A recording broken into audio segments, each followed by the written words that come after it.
he started. Well, I told you he invented the phrase "the personal computer" because he was buddies with the guy that started Apple in his garage, and he was one of the first people that actually was a guinea pig with these early computers that were. So he predicted that 50 years down the road, everybody would have a personal computer, which is exactly what happened. But what's your point? Oh, my point is that they had a picture of him. He's now 81 or What's something. What's his name? Stuart Brand. And he looks just like me, you know. I mean, I almost uncannily, I kind of looked at him and I went, "Oh, yeah, you got a little old too," you know. He's, yeah, oh, well, so just out of your love for me, no. I don't know what I really want to say, and I don't know how to say it, but I know that the people that care about this farm and the work that we do in the world would love to see our faces. Yeah. And would love to see us say something. Yeah. So can you start? Well, let's see.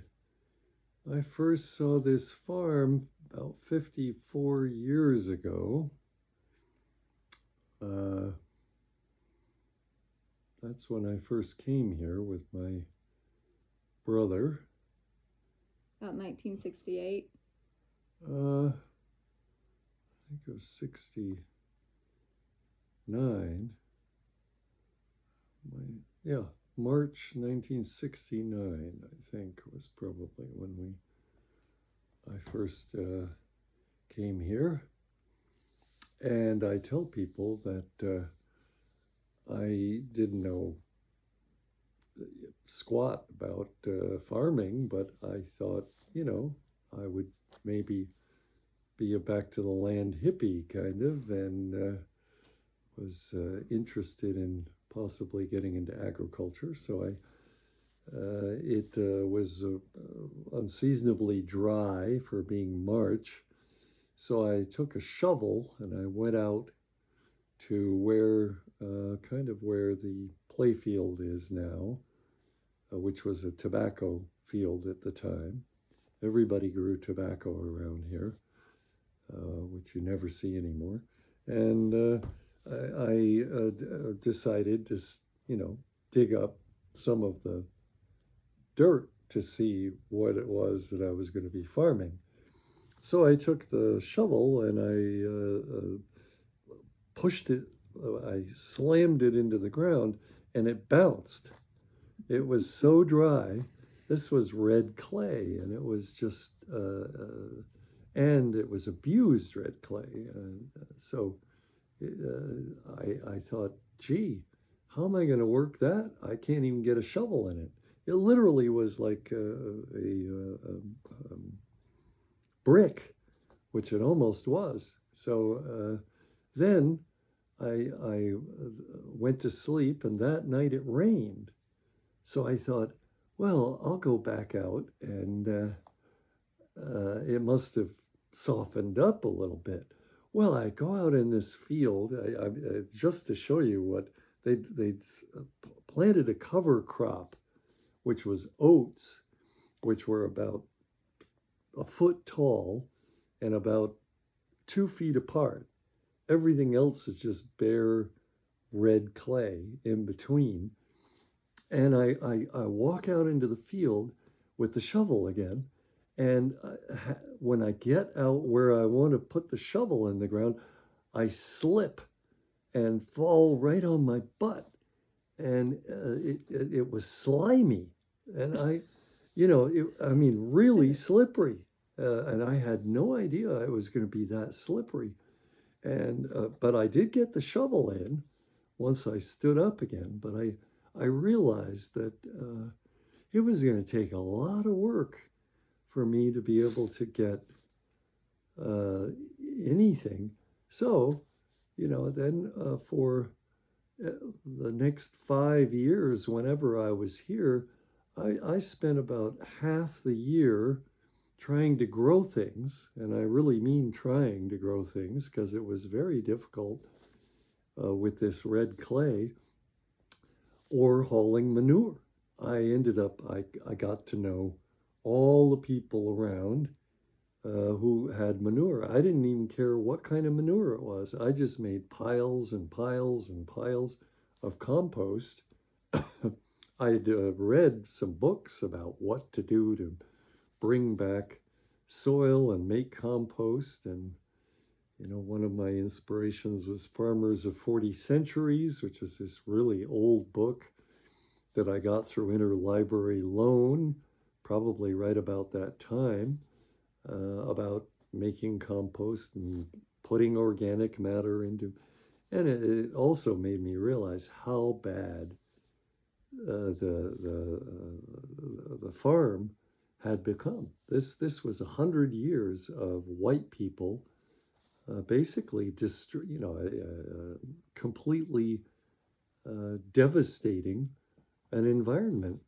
It was anybody in their right mind would have just gone bought another farm down by a river with some topsoil. But I was up in the upper, the back, up against the mountains territory where all the soil had just been washed away. I used to joke with people that all our topsoil was now in the Mississippi Delta because we have these torrential rains, and they never put cover crops on anything, and they literally, you could be in one of the fields and just walk into the woods, and you just stuck your shovel in, and it was like peat moss.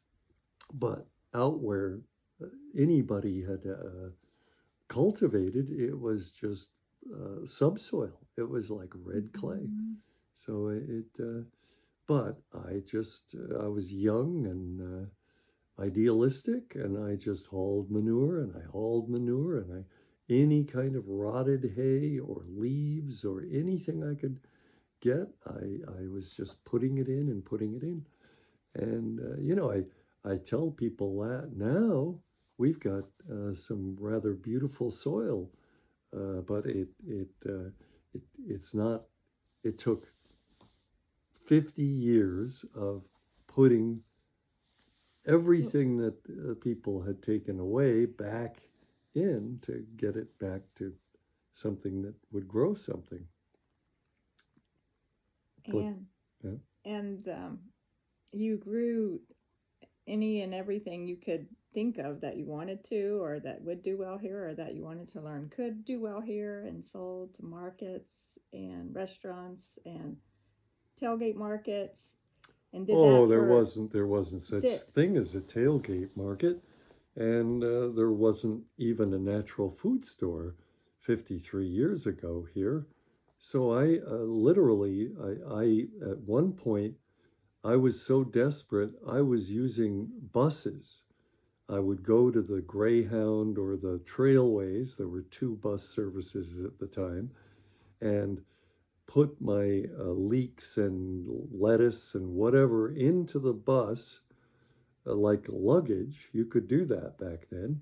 And then the store in Charlotte would go to the bus station, because I'd call them up and I'd say, I just got back from town. It's on bus number such and such. And they'd go to the bus station and receive the produce. I did that to somewhere in Charlotte, and somewhere in Atlanta, and somewhere in Knoxville, I think, bigger cities that had small, they weren't even natural food stores back then, but trying to sell something organic. And another good example is, say, maybe 47 years ago, I decided, somebody said, why don't you go into the extension service and ask them what to do, what kind of bug that is and what you could do about it. And I thought, oh, that's paid for with our taxes. That's a wonderful idea. So I went into the extension service and I explained to them that I was trying to farm without chemicals. And they literally told me to please leave, that there was nothing that they could help me with because you couldn't grow things without vegetables, Without without chemicals, and that and I said, well, could you identify this bug? And they said, oh, it's such and such a bug, and of course I'd use such and such an insecticide on it. And I'm like, well, I don't use insecticide. And they say, well, that's just what we're talking about. Get out of our office. We don't. You're a nut. You're in the fringe that we don't we can't help you. Well, you've Like, always been on the fringe and a pioneer. well, I And don't know. Not look anymore. at look at all the organic farmers in this county. Well, that's yeah. Now, Now it's but the USDA is the one that's running the organic certification program. It's completely the opposite now. Nobody the, laughs, and in fact, now they're even talking on the front page of the New York Times had a whole piece about how to farm without chemicals because it's what we all have to do. In Europe, they actually subsidize all the organic farmers. it's You what we literally did get a check in the for. mail if you don't use chemicals because their water table has too many nitrates in it, Mm-hmm, too much and mm-hmm. pesticide residue, and they realized 30 years ago that they needed to do everything they could to try and help farmers if they were willing to grow things without chemicals. Well, and just thinking about what all you've done here on the land over these decades, and you spent a lot of time growing a lot of vegetables that you sold. And several years ago, hey Nadia, um, we decided to turn this more into like a learning educational center and sort of like a retreat center, learning and lodging center, and Well, if I could that just interject that was part of what I tried to do even when I was a chef in a restaurant or and I had a restaurant or when I was farming. I was partly doing it to make a livelihood, which is of course rather minimal, but I also wanted to teach people. I be an wanted to example, spread it show out. it's possible. Yeah. Yeah. And so And I had a lot of people. I always use the example of Chris Hedberg, who is now the head gardener of the Waldorf Institute in Sweden, who worked here. And, he when I went to visit him, and he said, he just wanted to thank me that I had opened his eyes to growing vegetables and nourishing people and nourishing the land and building the land up.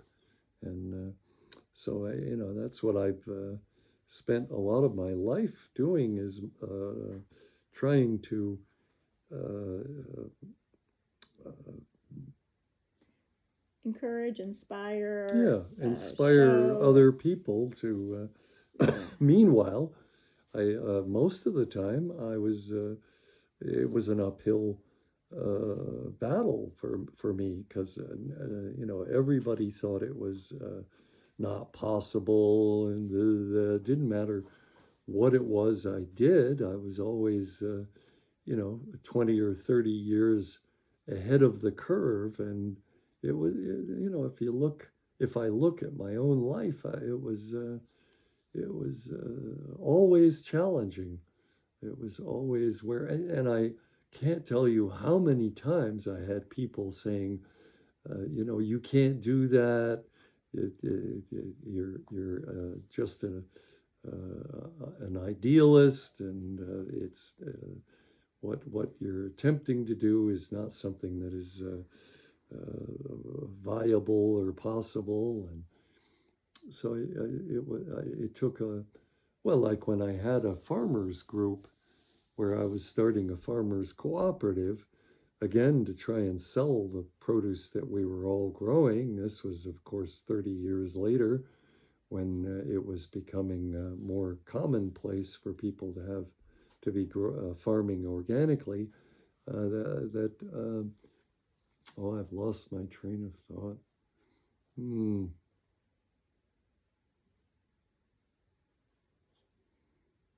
Well, maybe it'll come back to you. Yeah. But one thing I would really love to do is to just share a bit about, just in the sense of, what a lot of what we do is our own, for our own personal lives and family and friends and each other and everything, but we have some sort of a public life of inviting people to this farm and holding events and being in the past a venue for people to rent for workshops, or having the farmers market, different things like that. And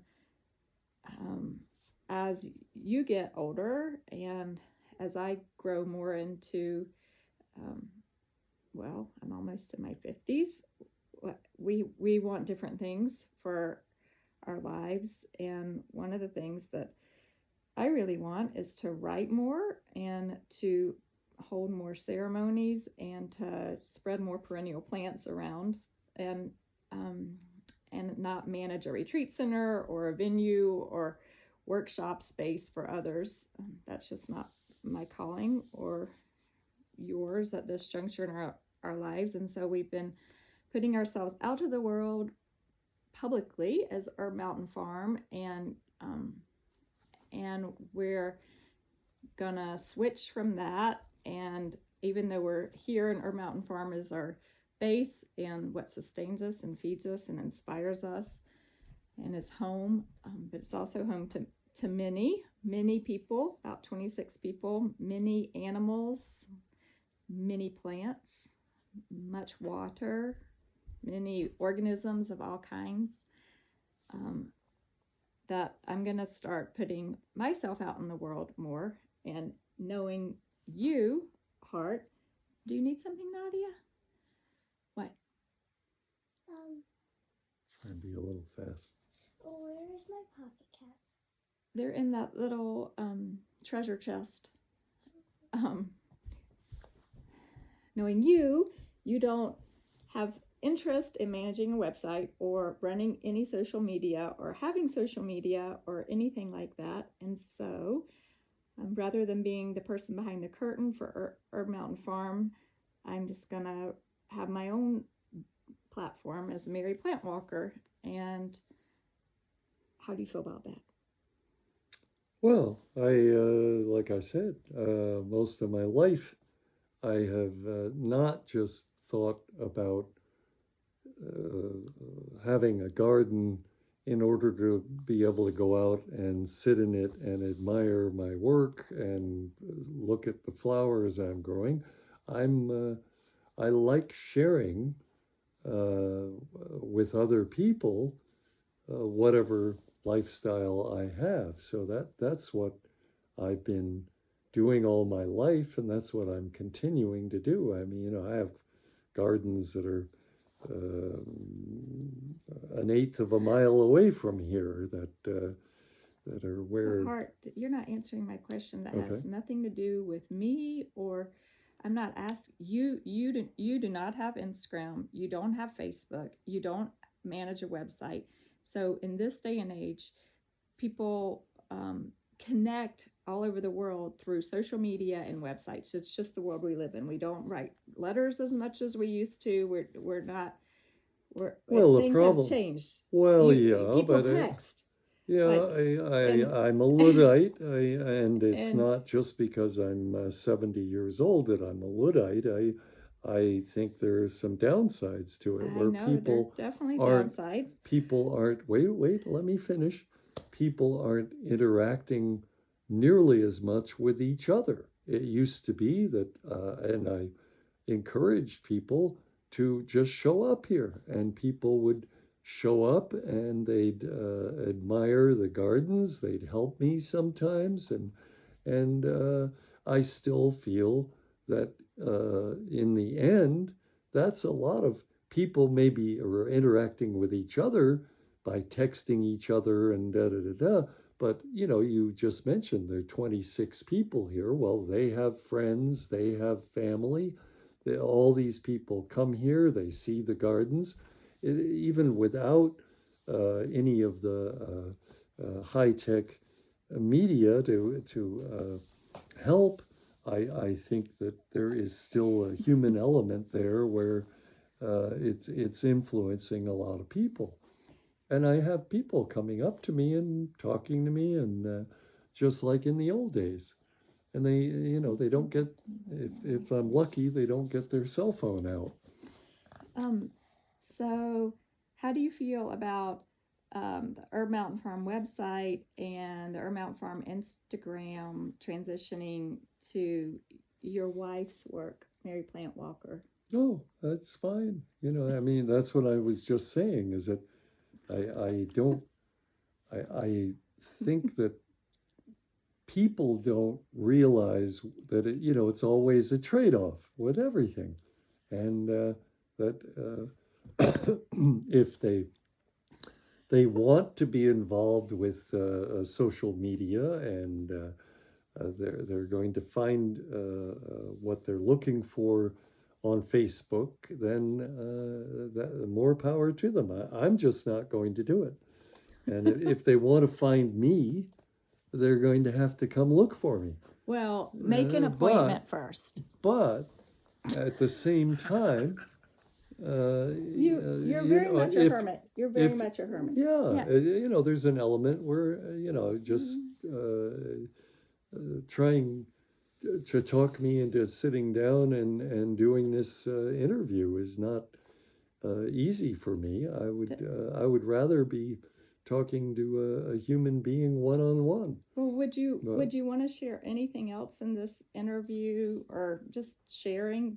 It's not so much an interview since we're just kind of hanging out here. You Would you want to say anything else that would be something to get across? Video is pretty powerful that way. One day you won't be here, but perhaps this video will be. And Well, I would imagine. Well, it could be a depends. solar storm. Who knows? Yeah. Whatever. But so I could lose it. I'm not very good with technology.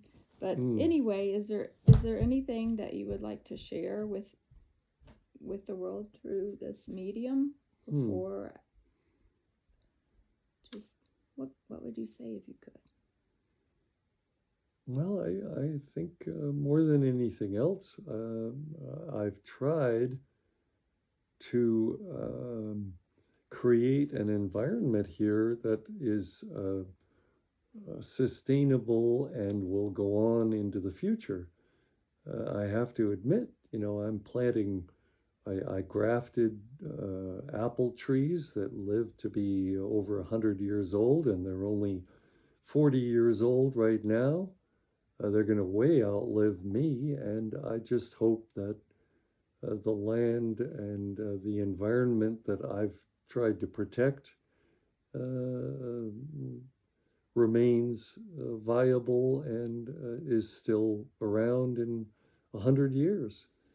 It is, a lot of people come here and they really feel like it's a little oasis. Well, it's every year it becomes more and more of an oasis, and every year it becomes more and more where we plant more and more trees and long-term gardens, and I just hope that even 100 years from now that it's still a sanctuary and botanical spot on the planet that people will appreciate. I don't know how it's going to sustain itself. I worry about that. That's what happens to so many pieces of land, is that each generation it's more difficult to pay the land taxes and the upkeep of what the property takes. And I just hope other people will continue what I've spent 53 years so far creating. Well, I will do my best if I outlive you. Well, yeah, and we have many people on the property, and some people more, some people less, but people are involved in and care about the property too, which is wonderful to see. Thank you for taking time before you go dig the leeks to sit with me. Yeah.